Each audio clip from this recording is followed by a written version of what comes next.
Friends, are you chained to your job because you feel like you just can't function without your direct care and oversight? There was so much work that I couldn't get to all of it, so I had to build a lawn care university. Man, we're going to discuss this exact topic today and how a friend of ours, a fellow business owner, scaled his company in a very short period of time and then exited. I stuck with that business for 15 years, eventually growing it to about 150 people, getting it over 8 figures a year in revenue, and then a national company bought that business. And now spends roughly 10 months out of the year running his new venture while traveling the world to places like South Africa. If you can build the business from a system standpoint first, I think for the long haul is a more durable business.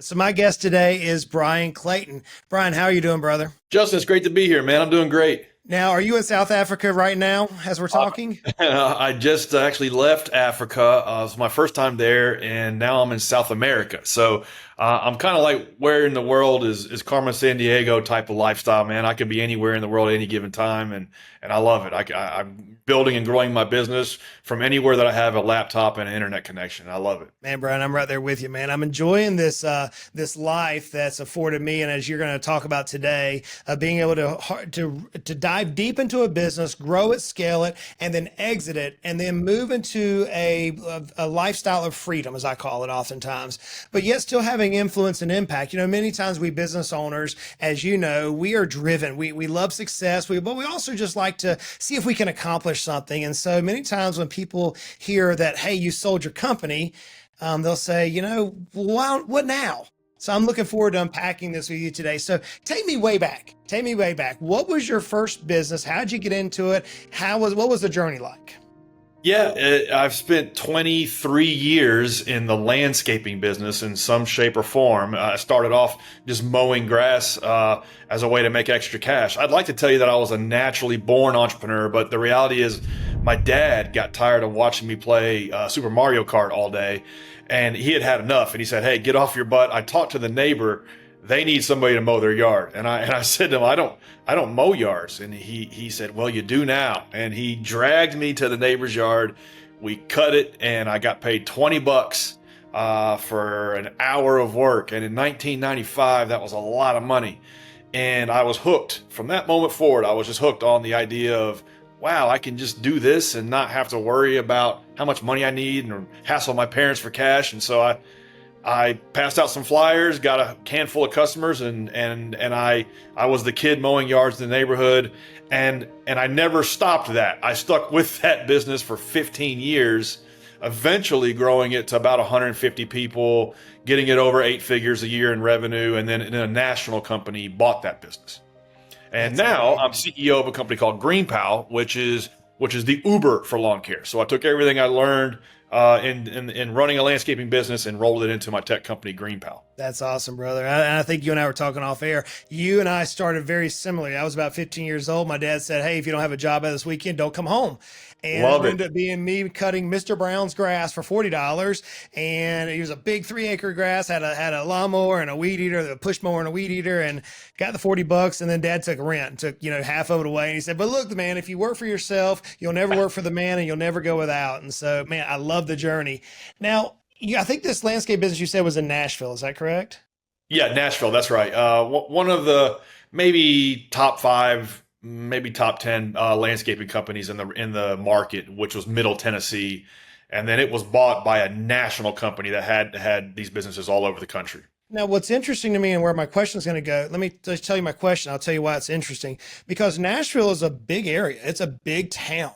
Versus where I grew up was a small hometown with, 50,000 people in it. The name Goodbread was known by everybody. So I could actually use my name in order to grow my business. But Nashville doesn't have that market type where, you could use your name and go across the entire ecosystem of Nashville. So how'd you begin growing your company in the infancy, in the early days?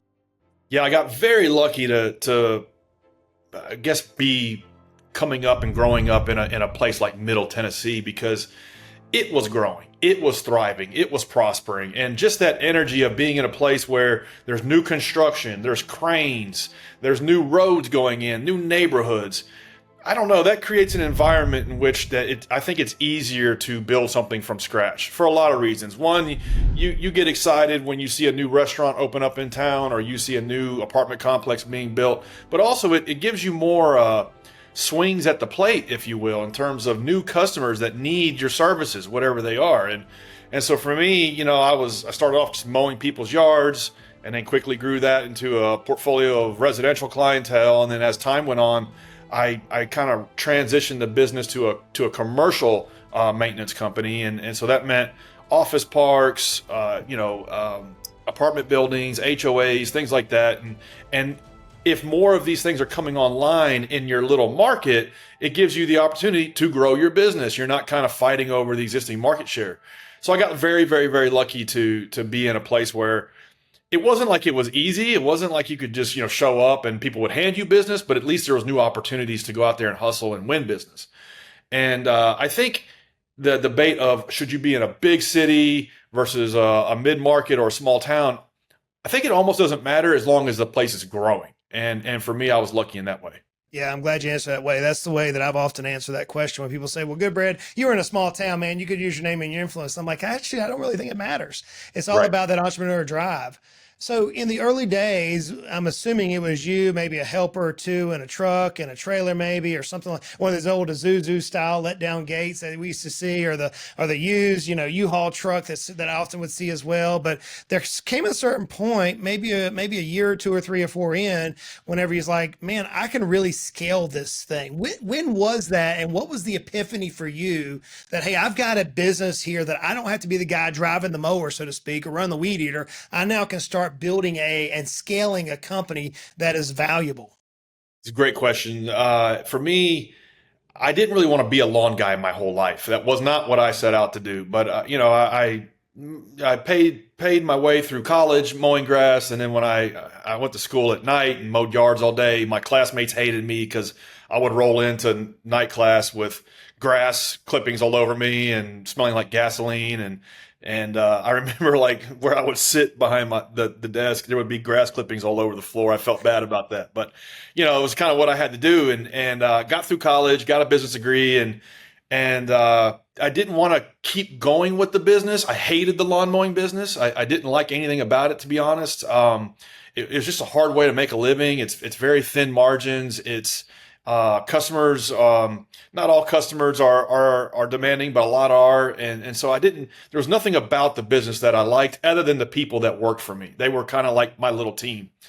And I did some quick back of the envelope math and saw, well, I could go get a job and try to start a career in corporate America, but I'm going to take a pay cut because, at that time I had two or three helpers. I was doing pretty good. I was making six figures take home in 2002, as a 22-year-old kid, I was doing pretty good. And I thought, well, maybe I can turn this into a real business. Maybe I can scale this to where it is something big. And I made a little business plan on like a legal pad, and I thought, well, I've got three helpers now. If I multiplied this, with 4 or 5 crews going out every day, I could grow the business to a couple million in revenue, and that would be a real business. And so I did. I made that little plan and just put my head down. Had a chip on my shoulder. Wanted to prove to myself that I could do it, and then and just started working 7 days a week and taking every dime that the business made and put it back in the business. So there was like a 5 or 7 year period of time where I was living on like rice and beans because I wanted to fuel the growth of the business, because I wanted to build something big and prosperous. And then as time went on, it became less about me and like my chip on my shoulder, and it became about, okay, well, now I've got 10 people that rely on me, and I want to give them opportunities to get pay raises, and maybe one of them could be like my sales manager or something, and that's when it became fun. It became like, okay, now this is something that I can build that's a vehicle to prosperity for myself and my people. And so, yeah, it wasn't until I started figuring out the duplication of it that it become like real to me that I could build something with over 100 people and, $10 million a year in revenue. What was the scaling? What did the growth trajectory look like?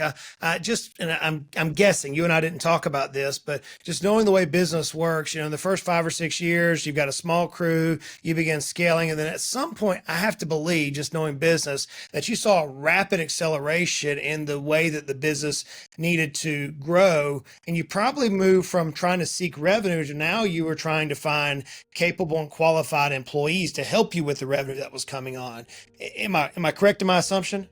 Yeah, it was kind of like you pick one corner of the business and you just focus everything you can on that, and then you move to another corner. So there's periods where both of those were true, where okay, there was so much work that I couldn't get to all of it, and I couldn't execute in the services that we were being contracted for. So I had to build a lawn care university, and I tried to build the best series of training that could take somebody who never mowed a yard before and make them a professional gardener in 6 weeks rather than 2 years. And so that was what I spent maybe a year of the journey on. And then after that, after I got that fixed, and I thought, okay, well now we need more customers. So now I realize, okay, I'm not actually in the landscaping business, I'm in the sales business, and I have to create a sales engine at the core of this thing that actually does a really good job of figuring out who our customer is, where they what's coming down the pipe in terms of, like I mentioned earlier, new projects that need our services.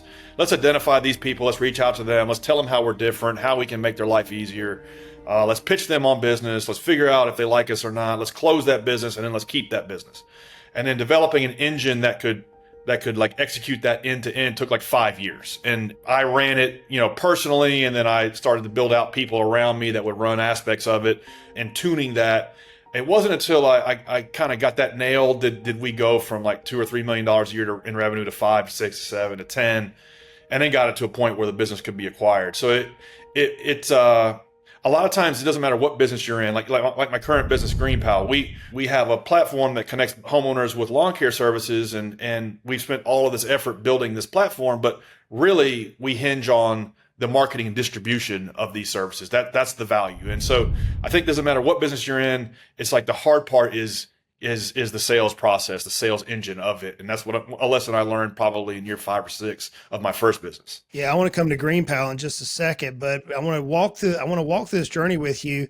At some point, you're scaling the company, it's clicking, your income's going up, you're finding yourself as a true business owner, that now you've got delegation within the company and it's just moving along.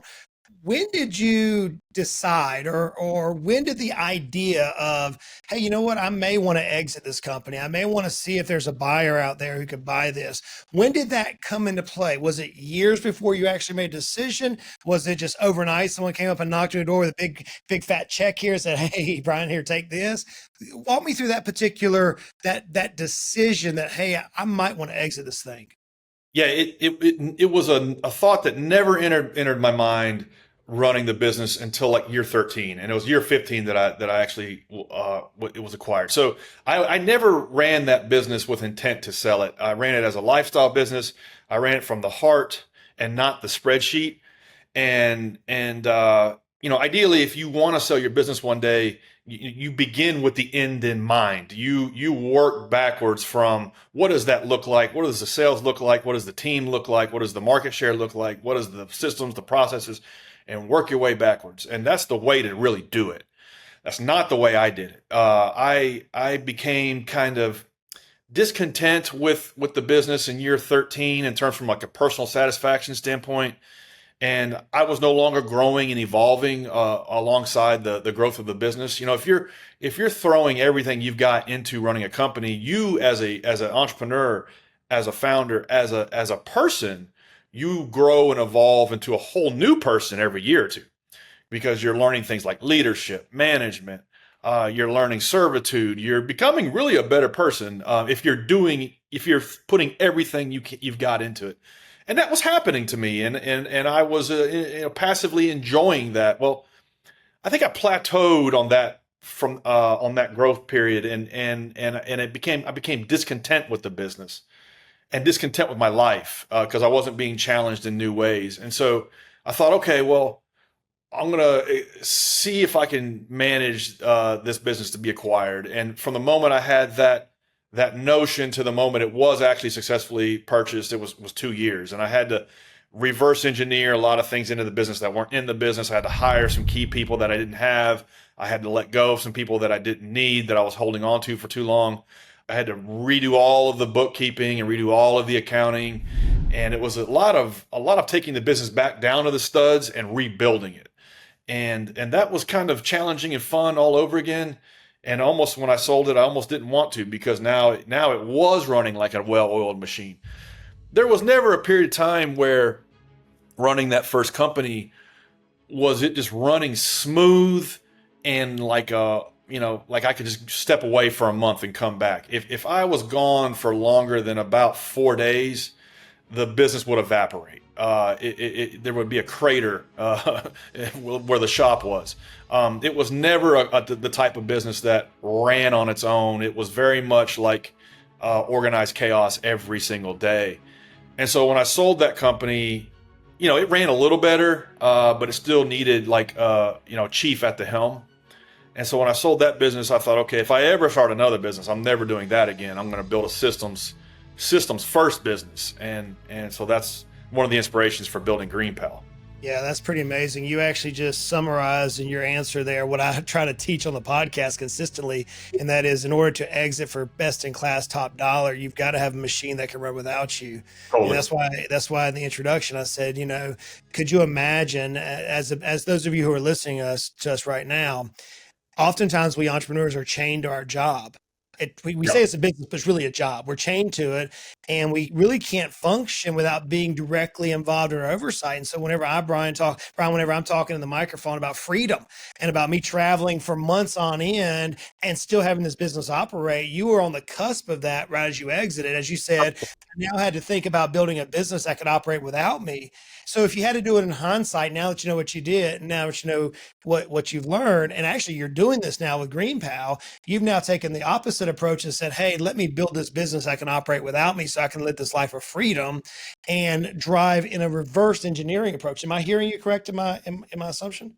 Yeah, I had to build a lot of processes and systems to make it run smoothly to get it sold, or else nobody would ever bought it. And so I probably got it halfway there when the business was acquired. It was running really well, and a lot of it boils down to just flat out laziness. It's easier to come in and just do it the way you've always done it and work 12 hours that day and then go home and feel like you did something, when in fact, you just spun your wheels all day, and you did hard work, but you didn't do the difficult work. And so the hard work is just like attending to all of your customers, dealing with the same employee issues, filling in because somebody didn't show up, and just like running yourself ragged.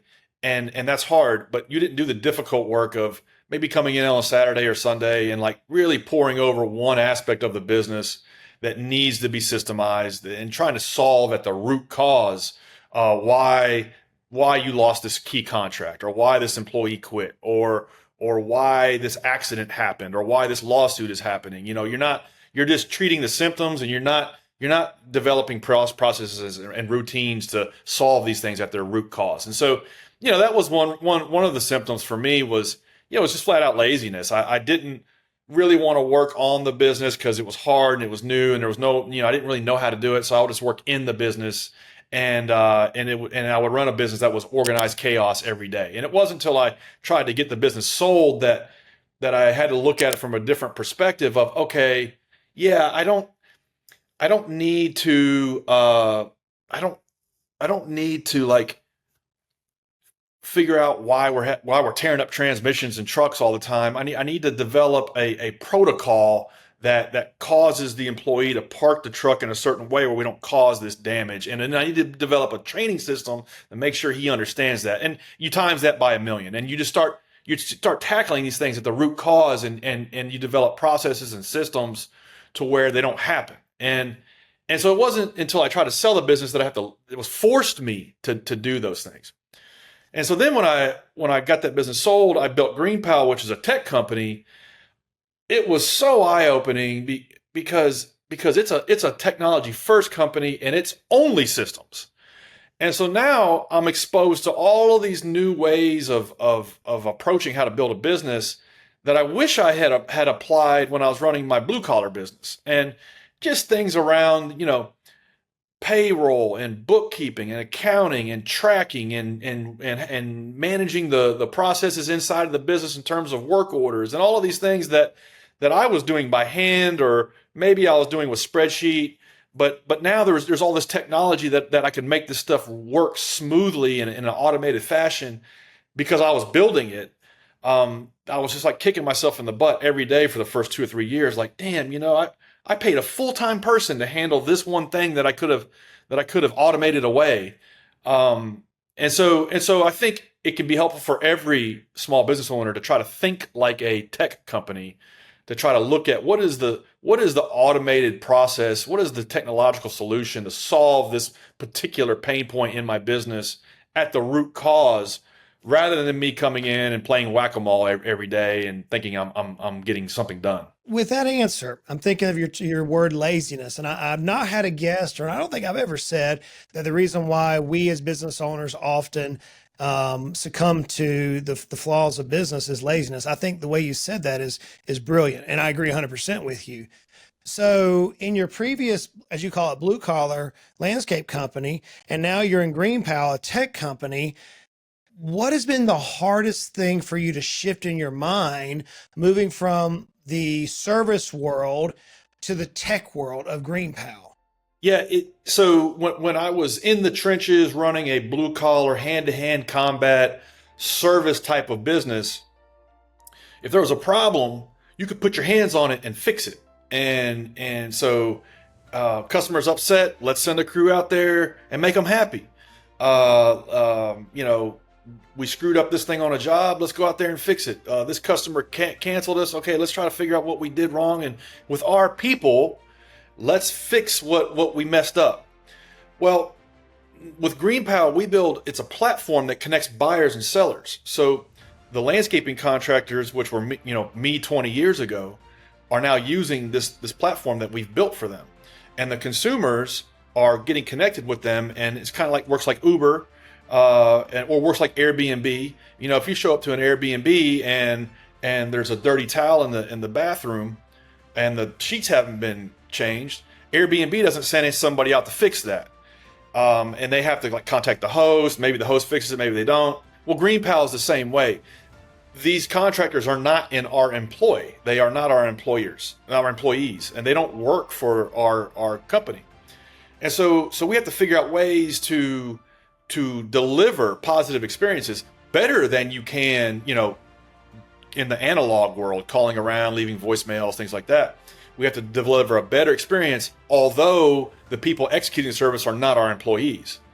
And it's a much harder problem to solve, because you have to figure out, okay, well, why didn't Joe's Lawn Service show up and mow Mrs. Smith on Thursday? She's pissed off. Why did they not show up? Well, because they got overbooked. Okay, well, why didn't we know that? Well, because we don't really have any kind of mechanism in place to gauge and monitor their workload. Okay, well, then we need to build that. Okay, let's build that. All right, well, now why didn't he show up, and why did he not mow the backyard? Well, because the gate was locked. Well, why didn't he know that there was a gate? Well, we don't have anything on the homeowner workflow that says that they have a gate, and we don't have a reminder to tell them to unlock the gate. And so you just go through these things that go wrong, and you develop a system that prevents them from happening and fixes them when they do go wrong. And it's a lot harder to do that when the people using the technology are not your employees. You have to figure out ways to build workflows that prevent these things from happening, but also from a psychological perspective, teach them what it means to run a good business. Be almost like a coach in their pocket for them. And it's taken us a decade to figure that out. And now around 300,000 people use this app every week to get lawn mowing done. But it started off with 100, and that took 2 years to get. And if 100 people used it in a week, 99 of them were upset about something. So we just started figuring out, okay, how do we fix this over and over again and make it better and better? So it's a lot more challenging. But on the other hand, now we have a systems-based business where, I travel 10, 11 months out of the year from anywhere in the world. I can run this company. I can choose to work an hour in a day or 10 hours, whatever I want to do. I can go away for a month, come back, and it'll actually grow. So if you can build the business from a system standpoint first, and not a business that requires you to be, wrangling all the problems every day, I think for the long haul is a more durable business. So as you look at your current business right now, and I know you have visions, dreams, you have this particular goal more than likely you're shooting for, and you're now building this with a systems base, which means it's going to be highly transferable to a potential buyer in the future. When do you make the decision now at this phase of life to move from this business? So let me quantify that for you, because you and I are both relatively young individuals, I believe. I had my coach told me, he said, Justin, just imagine if you were in your 40s and had time, in other words, life ahead of us and energy ahead of us, plus money, what would you do? And I said, same thing you're doing. I would travel a lot more and I would build a business that is high impact. And as I'm now building, what for me is now my eighth business that I will be exiting at some point, hopefully years and years and decades from now, this more of a impact business, I'm finding myself thinking differently than I did the previous seven companies. I'm thinking in terms of, hey, I don't want to get out of this fire, to, man, I'm having fun. I've really built the golden goose here. So now, as you've taken all these lessons that you've learned this previous 15 years in your first business, and now some, I think you said 10 years in GreenPal, what's the future look like for you? Is it a lifestyle business? Is it a fun business? Where do you think you're headed? It's a really, really good question. And so where I am at today, uh, I'm fortunate to be able to do what it is I want to do every day. And so that was a goal of mine all along, is okay, I want to be able to work on something that I want to work on, that doesn't feel like work, that I'm surrounded with people. Our team is 45 people, and every one of the people, every person on my team is smarter than me in some way of what they work on, and that's a lot of fun to be around people like that that are talented in what they do. And so that was a goal of mine. And so I've kind of like grinded my way to this position, and so I'm going to keep doing it as long as it's fun. I'm enjoying it. I'm growing. And if somebody offered me $1 billion for this company, of course I would take it. But until then, I'm going to keep grinding and growing this thing and get it to 1 million people a year using it. And that's our next goal. Is we're at several 100,000 now. We want to be at 1 million. And I think that's one of the things that makes life rewarding, and that's what makes for a happy, successful life is setting goals and getting them done. And my business in the last 25 years has always been the vehicle for that. It's been the forcing function for that. And so if that's gone, then I have to kind of like go out and find another thing. And so that's where I want to go. Now, I don't want people to hear that and say, okay, then yeah, that's the way day one of business should be. And like, I should just be able to start I don't want to do anything I don't want to do. And I don't want to go have to grind on something and call 100 people a day and do cold calls and cold emails and cold visits. And it's like, no, you're going to have to hustle hard for 4 or 5 years, maybe 10 years to get something going and hit a single or a double. And my first business was that. When I sold that company, I didn't have to have a paycheck anymore, and I could kind of do what I wanted to do. And so I think get there first, and then you can optimize for what does the ideal reality look like, and then start working towards that. But hit a single or a double, get financial independence for yourself. You don't have to be super wealthy, but whatever that number is for you, and then optimize for what the good life might look like. That's awesome. My word is freedom, as I mentioned earlier. I can remember whenever I had my landscape company back in South Georgia. It was 2002. Whenever you decided it was going to scale, mine was when I decided I was going to exit, because I can remember jumping on a shovel. I'm like, I do not want to be doing this when I'm 40, and No. there's got to be a way that I can build wealth a lot quicker than fighting what I was fighting at that time. And so I can remember exiting the company and think along the journey of, what do I want? And I can remember that, the song by the Birds, Everything's There's a Season. Ecclesiastes talks about there's a season for everything. And in my early days, my dad used to say, son, your early days, you're going to be broke. You're not going to have any money, but you have time and you need to build skills. So you're going to spend all your time to gather skills. And as you grow, you're going to start trading your time for dollars, but you're still going to gather skills. And I think what I've heard several times today from you is that as an entrepreneur, whenever we sell our company, or whenever we think about exiting our company, or we even think about building a company to exit, as you and I are doing today, it's ultimately how are we going to create freedom, but yet still be inspired to move forward? Am I capturing your undertones of what you've been saying properly? Yeah, it never ends. And the day it does end is going to be a sad day for you. And man, when I sold my first business, I tried to like hang it up. I tried to sit on a beach. I tried to be a capitalist where I would just invest money and passively manage projects. And I thought that'd be fun. And like that was fun for like 3 months. And I realized there has to be like if it why is it important that I get out of bed at 7 in the morning or 6 in the morning? And if I didn't, would anybody care? And why would it matter? And if it wasn't for me, then what? And I didn't have that. And so I think my business has always been the answer to that question, outside of family and things like that. If it wasn't for me, well, then there's 3 or 4 thousand landscaping contractors that depend on the platform we're building. We gotta build something for them. By the way, in the early days, it was 3 or 4, but it still mattered just as much. It still mattered that I read books, listen to podcasts, go to conferences, get new skills, try new things, experiment, make bets, and because I was benevolent to those people using what it is I was working on.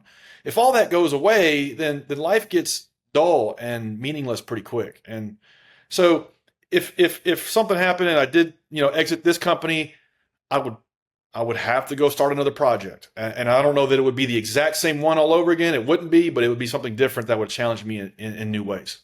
That's amazing. I love the answer. So we're wrapping up here. We're coming to our time is closed.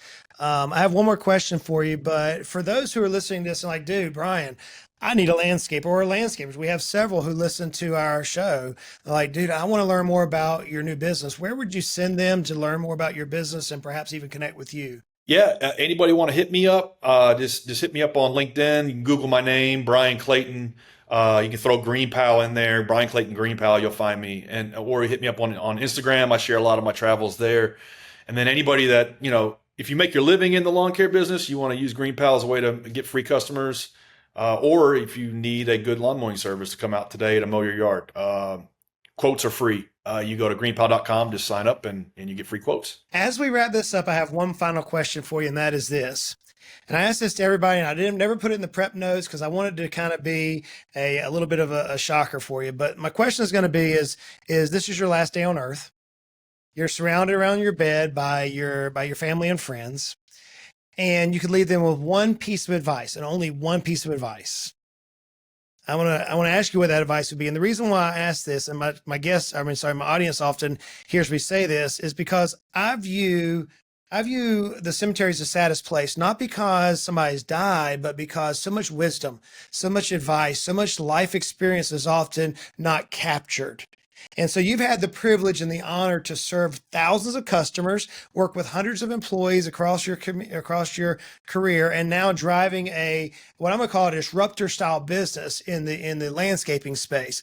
What is that one piece of advice? If you could leave the audience today and say, hey, from Bryan's perspective, you've got to know this. Yeah, if I can only give one piece of advice that something that I've struggled with a lot in 25 years of business, and I got this from 7 Habits of Highly Effective People, and I mentioned earlier, begin with the end in mind. What are we trying to do? Where are we going? What do I want? What does it look like? What is 5 years, 10 years?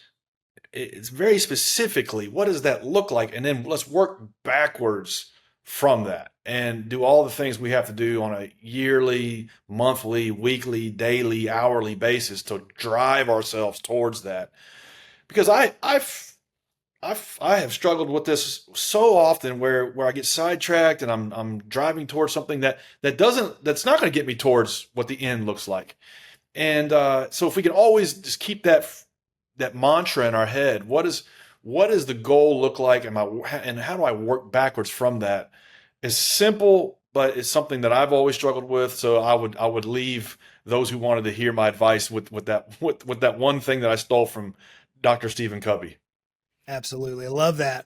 Love the book. Love the conversation we've had today, Bryan. It's been thank you for joining me on the podcast. I think our audience has gathered some things. Friends, Bryan has been literally shouting and literally talking about the same things that we teach when it comes to value acceleration and exit planning.